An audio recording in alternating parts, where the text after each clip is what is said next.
너희를 위하여 애굽에서 나오게 한 너희의 하나님 여호와이니라. 너희는 내 모든 규례와 내 모든 법도를 지켜 행하라. 나는 여호와이니라. 아멘. 시간 예배하러 오신 여러분을 진심으로 환영하고 축복합니다.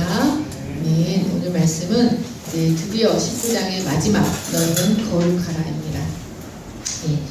일부 나그네를 학대하지 말라. 19장은 실생활에서 거룩이 무엇인지, 실생활에서 이스라엘이 행해야 할 거룩의 요소들, 요건들이라고 있습니다. 첫 번째로 나그네를 학대하지 말라.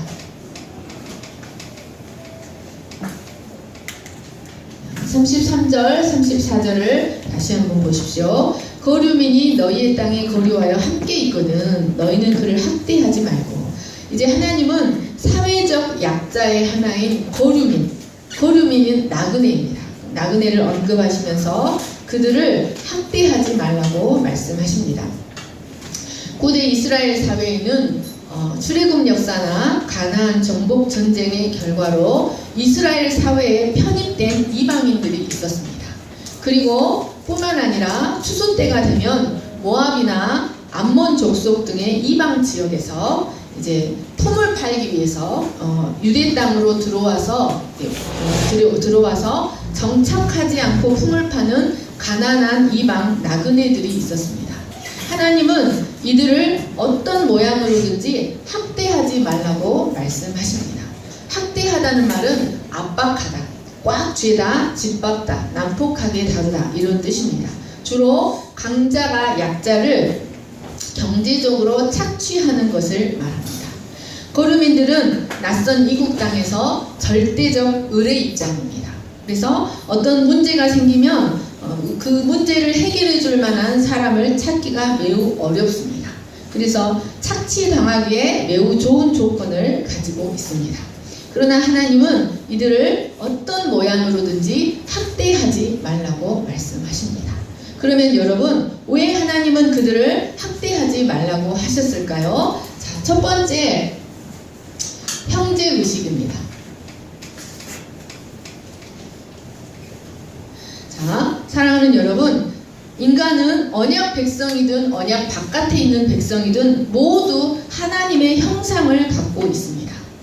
하나님은 언약 안에 있는 자나 언약 바깥에 있는 자나 모두 공평하게 태양을 비추시고 공평하게 비를 내리십니다.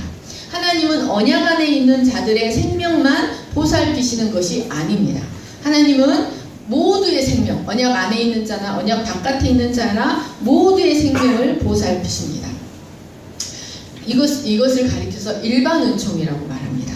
그러므로 여러분, 이들을 학대하는 것은 그들의 생명도 돌보시는 하나님을 학대하는 것과 같습니다.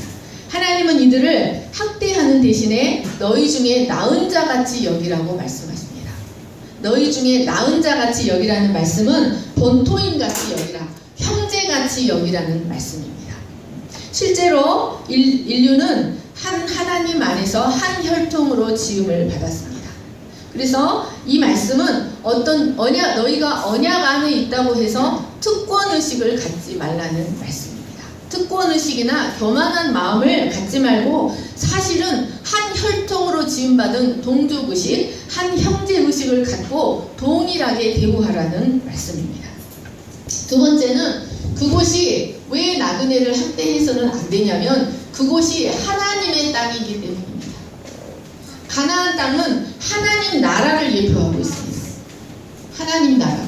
하나님 나라는 어떤 개념이라고 했습니까? 그렇습니다.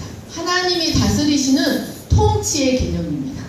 그 가나안 땅은 하나님의 땅이에요. 하나님의 땅에서는 어떤 자도 압제를 당하거나 학대당하거나 부당하게 대우받는 자가 있어서는 안 된다는 것입니다. 그곳은 내 땅이라는 것입니다. 하나님이 왕이시고 하나님이 다스리기 때문에 그곳에서는 가난하다고 하여 압제받는 자가 있어서는 안 되고 부당한 대우를 받는 자가 있어서는 안 된다고 말씀하십니다. 그 하나님의 땅에 들어와 있는 한 그가 누구이든지 간에 그 출신지가 어디이든 그의 신분과 지위가 어떠하든 간에 모두 하나님의 법에 의해 지배를 받아야 했습니다. 그래서 심지어 법 적용을 하는 것까지 모두 동일하게 적용하라고 말씀하십니다. 민수기 15장, 신명기 1장 같이 읽겠습니다. 시작. 회중 곧 너희에게나 거류하는 타국인에게나 같은 율례이니 너희의 대대로 영원한 율례라. 너희가 어떠한 대로 타국인도 여호와 앞에 그러하리라. 너희에게나 너희 중에 거류하는 타국인에게나 같은 법도 같은 규례이니라. 내가 그때 너희의 재판장들에게 명하여 이르기를 너희가 너희의 형제 중에서 송사를 들을 때 쌍방간에 공정히 판결할 것이며 그들 중에 있는 타국인에게도 그리할 것이라. 여러분, 이스라엘이 이렇게 해야만 하는 이유는 이방인들이 그 땅에 들어온 것이 하나님의 섭리 가운데 하나님의 언약 백성이 될 수 있는 기회가 될 수 있었습니다. 그래서 그들은 하나님에 대해서, 복음에 대해서, 여호와에 대해서 들을 수 있는 매우 좋은 기회가 되었기 때문에 어떤 모양으로든지 그 땅에서는 학대가 일어나서는 안 됐습니다. 세 번째로 너희도 거류민이었다. 너희도 거류민이었었다. 너희도 거류민이었다. 여러분, 이 35절 말씀을 34절 말씀을 다시 한번 보십시오. 이스라엘도 과거에는 그들과 같은 거류민이었습니다. 그래서 학대하다라는 단어는 주로 바로의 압박을 받는 이스라엘의 상황을 설명할 때 쓰이는 단어였습니다. 신명기 26장 7절을 보십시오. 죄송합니다. 신명기 26장 7절을 보십시오. 우리가 우리 조상의 하나님 여호와께 부르짖었더니 여호와께서 우리의 음성을 들으시고 우리의 고통과 신고와 압제를 보시고. 이스라엘은 애국에서 나그네 생활을 할 때 말로 표현할 수 없는 부당한 대우를 받았습니다. 그들은 하나님의 역사가 아니었으면 그 노예 신분에서 결코 벗어날 수가 없었습니다. 그런데 공의의 하나님, 사랑의 하나님께서 이스라엘을 기적적으로 바로의 손에서 건져주셨습니다. 그래서 현재 그들이 자유민이 된 것은 그들의 노력에 의해서 된 것이 아니라 온전한 하나님의 은혜였습니다.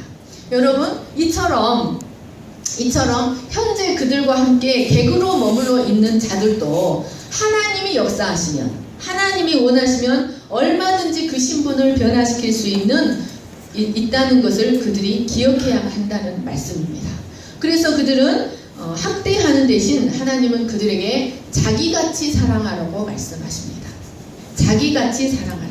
여러분, 레위기 19장에 이웃에 대한 계명을 함축적으로 표현하면 레위기 19장 18절이었습니다. 19장 18절 같이 읽겠습니다. 시작. 원수를 갚지 말며 동포를 원망하지 말며 내 이웃 사랑하기를 내 자신과 같이 사랑하라. 나는 여호와이니라. 이 19장 이웃사랑에 대한 결론적 말씀은 바로 자기같이, 내 자신과 같이 사랑하라 였습니다. 그런데 이것은 내 동포를 향해 하신 말씀이었습니다.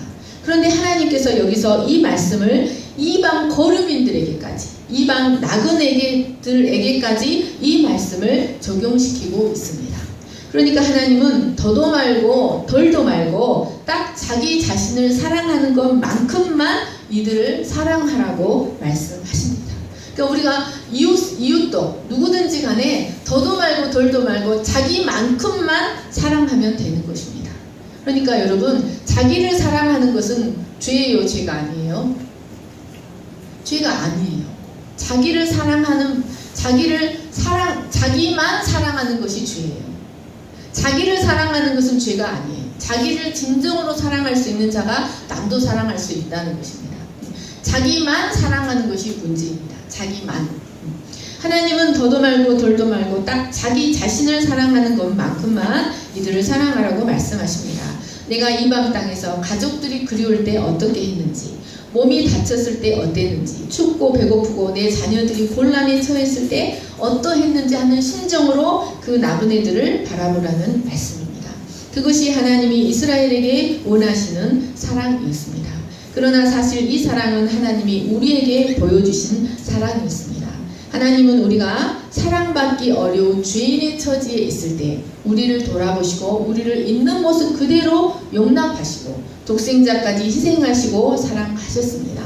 그래서 우리가 오늘 여기까지 있을 수 있는 것입니다. 아멘. 하나님은 우리가 이러한 사랑을 나그네들에게 나타내기를 원하셨습니다. 여러분, 네 번째로 이스라엘이 그 가나안 땅에서 나그네를 학대해서는 안 되는 중요한 이유가 바로 그것이 언약이 이어져가는 방법이었습니다. 언약이 이어져가는 방법입니다.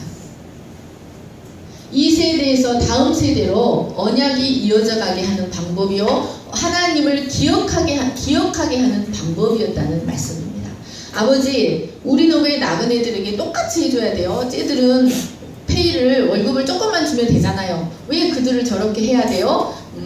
여호와가 그렇게 우리를 애굽 땅에서 인도해내신 여호와가 그렇게 하라고 하셨기 때문이란다 하고, 이 나그네 학대 방지법, 이 거류민 학대 방지법이 언약을 이어져가게 하고 하나님을 기억하게 하는 다음 세대에게, 그 다음 세대에게 언약을 이어져가게 하는 하나님의 방법이었다는 말씀입니다. 하나님은 나그네를 압제하지 않도록 율법으로 명하신 것은 하나님께서 그들에게 베푸신 구원의 은혜를 잊지 않고 기억하게 하는 방법이요, 동시에 언약을 이 세대에서 다음 세대로 이어져가게 하는 하나님의 방법 중에 하나였습니다. 하나님은 이 말씀 마지막에 나는 너희의 하나님 여호와니라고 말씀하고 계십니다. 왜 하나님은 이 말씀, 나그네를 학대하지 말라는 말씀 끝에 이 여호와라는 꼬리표를 달아 놓으셨을까요? 그것은 그들을 학대한 애굽 사람에게 하나님이 어떻게 보응하셨는가를 기억하라는 말씀입니다. 그들을 학대했던 애굽 사람에게 여호와가 어떻게 보응하셨는가를 기억하라는 말씀입니다. 그러므로 동시에 자신들과 함께 있는 거류민들을 학대할 경우에 그 여호와가 그들에게 어떻게 보응할 것인가를 기억하며 두려워해야 한다는 말씀입니다. 그런데 만약 그들이 타국인을 멸시하고 학대한다면 그것은 거류민이던 자신들을 구원해내시고 가나안 땅으로 인도하여 들이셔서 그 땅을 차지하게 하신 하나님을 멸시하는 행위가 되는 것입니다. 그러나 이스라엘은 가나안 땅에 들어가서 이 명령을 지키지 못했습니다. 에스겔에서 같이 읽겠습니다. 시작. 내가 흘린 피로 말미암아 죄가 있고 내가 만든 우상으로 말미암아 스스로 더럽혔으니 내 날이 가까웠고 내 연한이 찼도다. 그러므로 내가 너로 이방의 능욕을 받으며 만국의 조롱거리가 되게 하였노라. 너 이름이 더럽고 어지러움이 많은 자여 가까운 자나 먼 자나 다 너를 조롱하리라. 이스라엘 모든 고관은 각기 권세대로 피를 흘리려고 내 가운데 있었도다. 그들이 내 가운데서 부모를 업신여겼으며 내 가운데서 나그네를 학대하였으며 내 가운데서 고아와 가부를 해하였도다. 사랑하는 여러분, 하나님은 에스겔 선지자에게 이스라엘이 멸망하여 이방의 능욕거리가 되고 만국의 조롱거리가 된 이유가 바로 나그네를 학대한 것이라고 하나님은 말씀하십니다. 그들은 애굽에서 학대받던 나그네로 살던 시절을 잊어버렸습니다. 그리고 여호와 하나님이 그들을 압제한 애굽에 어떻게 갚으셨는지도 다 잊어버렸습니다. 그리고 교만한 마음에 빠져 나그네들을 압제하고 학대하였습니다. 그 결과 그들은 다시 나그네가, 다시 노예가 될 수밖에 없었습니다. 사랑하는 여러분, 우리도 지금 이 땅에서 편안하게 살고 있지만 우리가 언젠가 다시 나그네가 될지는 알 수 없습니다. 그래서 동남아 이쪽에 필리핀, 제가 필리핀 한번 가봤잖아요. 필리핀에서 정부에서 먹여 살리는 것보다 우리나라에서 먹여 살리는 게 더 많다고 할 수도 있어요. 우리나라에서 필리핀을. 근데 필리핀 사람들이 우리나라를 정말 싫어해요. 혐한. 왜냐면 갔더니 뭐라 그러죠? 필리핀 코피노. 한 인종이 돼버렸어요. 이들은 필리핀에 속하지도 못하고 코리안도 아니고 저 엄청 싫어해요. 혐한. 그래서 혐한의 분위기가 있잖아요. 이제 우리나라에 온 그런 거류민들을 이렇게 압제해서 그런 것일 수도 있습니다. 마치 우리도 지금은 이 땅에서 편안하게 살고 있지만 우리가 언젠가 나그네가 입장이 될지 그것은 알 수 없습니다.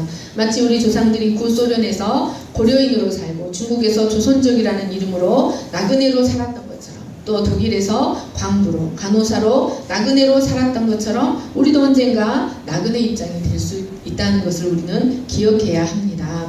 두 번째로 마지막 거룩의 요건, 시장에서 공의를 행하라 합니다.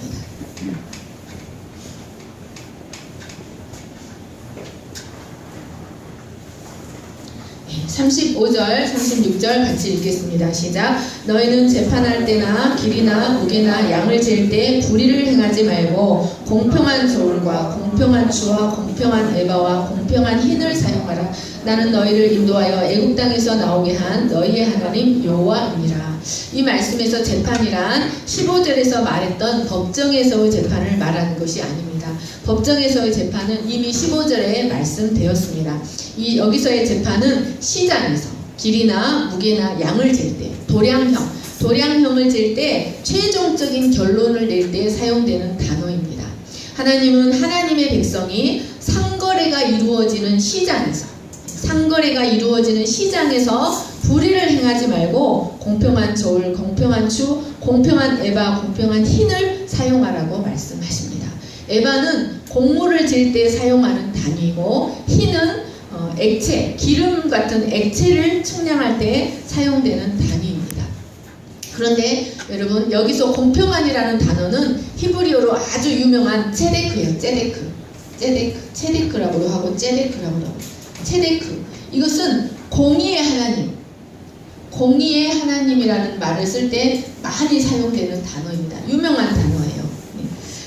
구약 성경에 아주 많이 나오는 단어로 하나님의 공의로운 성품을 표현할 때 사용하는 단어였습니다. 그런데 여러분, 이 ጼ데크라는 단어를 에바, 흰, 세겔, 도량형에 사용하고 있는 것입니다.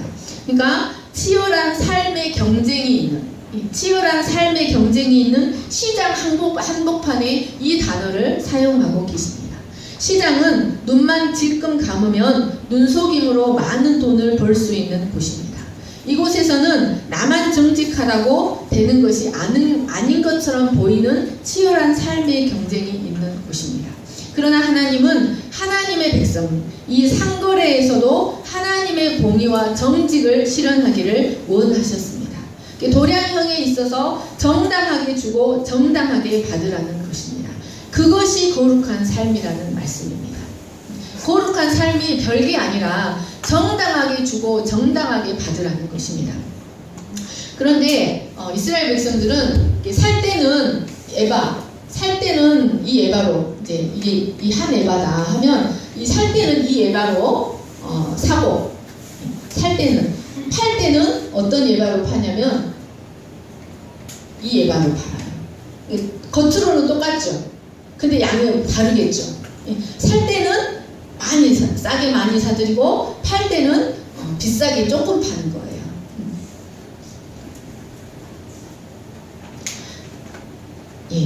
타락한 욕심을 따라 주기는 적게 주고 받기는 많이 받으려고 한다면 그것은 그 사회를 서로 믿을 수 없는 사회, 불안한 사회로 오염시키는 원인이 됩니다. 그러나 공의롭고 정직하며 진실한 상거래는 건강한 사회를 만드는 밑거름이 됩니다.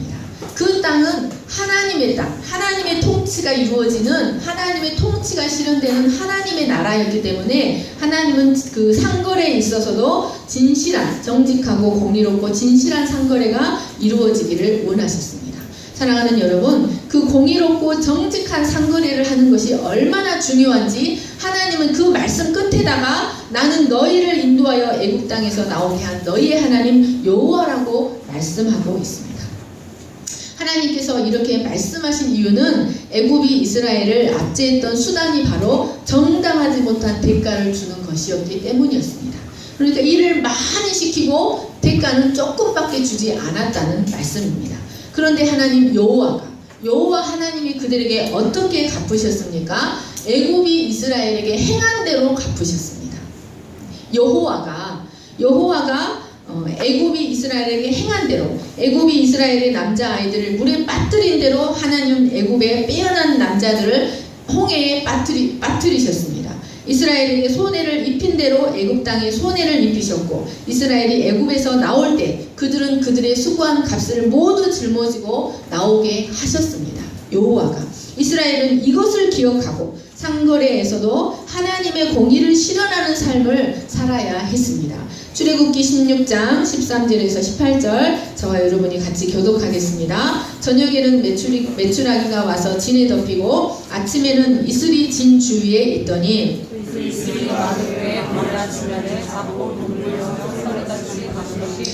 이스라엘 자손이 보고 그것이 무엇인지 알지 못하여 서로 이르되 이것이 무엇이냐 하니 모세가 그들에게 이르되 이는 여호와께서 너희에게 주어 먹게 하신 양식이라. 여호와께서 여러분 명령하시기를 너희 각 사람은 먹을 만큼만 이것을 거두시니 곧 너희 사람들대로 한 사람의 한 백씩 거두되 각 사람의 그 장막에 있는 자들을 위하여 거두시라 하셨느니라. 이스라엘 자손이 그같이 하였더니 그 거둔 것이 많기도 하고 적기도 하나 우리는 배워 본즉 많이 거둔 자도 남이 없고 적게 거둔 자도 부족함이 없이 각 사람은 먹을 만큼만 거두었더라. 아멘. 사랑하는 여러분, 하나님께서는 광야에서 이스라엘 백성들이 만나를 거두게 하실 때 광야에 풍성하게 널린 만나를 보고 힘이 좋고 욕심이 많은 사람은 실컷 욕심대로 거두었습니다. 그러나 힘이 없고 기운이 딸린 사람은 조금밖에 거둘 수가 없었습니다. 그런데 집에 와서 측량해 보니까 많이 거둔 자도 남음이 없고 적게 거둔 자도 부족함이 없이 각기 식량대로 거두게 하나님이 하셨습니다. 하나님은 이를 통해서 택한 백성 이스라엘의 삶이, 하나님의 백성이 삶에 있어서 욕심내지 않는 법을 훈련시키셨습니다. 하나님은 각 사람에게 필요한 만큼 공급해 주시는 하나님이라는 것을 그들이 알게 하셨습니다. 그래서 많이 거두었는데 집에 와서 보면 똑같다는 거예요. 적게 거두었는데 부족하지 않았다는 거예요.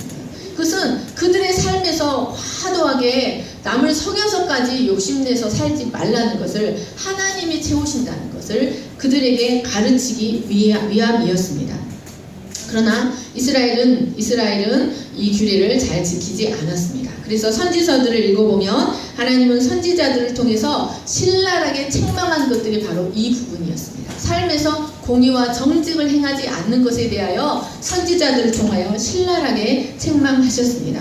아모스 8장 4절을 보십시오. 가난한 자를 삼키며 땅에 힘없는 자를 망하게 하려는 자들아 이 말을 들으라. 너희가 이르기를 월삭이 언제 지나서 우리가 곡식을 팔며 안식일이 언제 지나서 우리가 밀을 내게 하고 에바를 작게 하고 세계를 크게 하여 거짓 저울로 속이고 은으로 힘없는 자를 사며 신 한 켤레로 가난한 자를 사며 찌꺼기 밀을 팔자 하는도다. 여호와께서 야곱의 영광을 두고 맹세하시되 내가 그들의 모든 행위를 절대로 잊지 아니하리라 하셨나니 이로 말미암아 땅이 떨지 않겠으며 그 가운데 모든 주민이 애통하지 않겠느냐. 온 땅이 강에 넘침같이 솟아오르며 애굽 강같이 뛰놀다가 낮아지리라. 주 여호와의 말씀이니라. 그날에 내가 해를 대낮에 지게 하여 백주에 땅을 캄캄하게 하며 너희 절기를 애통으로 너희 모든 노래를 애곡으로 변하게 하며 모든 사람에게 굵은 배로 허리를 동이게 하며 모든 머리를 대머리가 되게 하며 독자의 죽음으로 말미암아 애통하듯 하게 하며 결국은 곤고한 날과 같게 하리라. 욕심을 부려서 가난한 자를 속이고 에바를 속이고 흰을 속이고 세계를 속였는데 결국은 곤고한 날과 같이 되게 하리라. 미가서 6장도 보십시오. 악인의 집에 아직도 불의한 재물이 있느냐, 축소시킨 가증한 에바가 있느냐. 내가 만일 부정한 저울을 썩거나 주머니에 거짓 저울추를 두었으면 깨끗하겠느냐. 그 부자들은 강포가 가득하였고 그 주민들은 거짓을 말하니 그 혀가 입에서 거짓되도다. 그러므로 나도 너를 쳐서 병들게 하였으며 내 죄로 말미암아 너를 황폐하게 하였나니 내가 먹어도 배부르지 못하고 항상 속이 빌 것이며 욕심껏 거두었는데 속여서 취했는데 먹어도 배부르지 못하고 항상 속이 빌 것이며 내가 내 죄로 말미암아 너를 황폐하게 하였나니 내가 감추어도 보존되지 못하겠고 보존된 것은 내가 칼에 붙일 것이며 내가 씨를 뿌려도 추수하지 못할 것이며 감람 열매를 밟아도 기름을 내 몸에 바르지 못할 것이며 포도를 밟아도 술을 마시지 못하리라. 하나님은 이스라엘이 가나안 땅에 들어가서 하나님의 통치가 이루어진 그 땅에 하나님의 통치가 성취되기를 원하셨습니다. 하나님의 성품이 그들의 삶을 통해서 실현되기를 원하셨습니다. 당신의 백성이 공의를 행하고 정직하고 진실하기를 원하셨습니다. 사랑하는 여러분, 이럴 때 그들의 정직하고 진실한 삶은 하나님을 증거하는 빛이 되고 하나님을 기쁘시게 하는 아름다운 열매가 되었습니다. 그러나 술수를 부리고 욕심을 추구하고 과대포장하기를 좋아하고 정직하지 않는 사람들은 신뢰를 얻지 못하고 사람들이 점점 그를 떠나가게 됩니다. 이런 모습으로는 하나님을 왜곡되게 전파되어지고 하나님의 영광이 가리워집니다. 진실하지 못한 모습으로 어떻게 진실하신 하나님을 증거하고 공의롭지 못한 모습으로 어떻게 공의로우신 하나님을 증거하고 변덕스러운 모습으로 어떻게 신실하며 영원하신 하나님을 전할 수가 있겠습니까? 하나님은 그들이 그 가나안 땅, 하나님이 축복으로 주신 가나안 땅에서 공의롭게 행하기를 원하셨습니다. 37절을 같이 읽겠습니다. 시작. 너희는 내 모든 규례와 내 모든 법도를 지켜 행하라. 나는 여호와이니라. 규례는 하나님이 새겨주신 경계입니다. 하나님이 새겨주신 경계. 그래서 그 길 안에서만 걸으라. 그 길을 벗어나지 말라. 법도는 판결이라는 뜻입니다.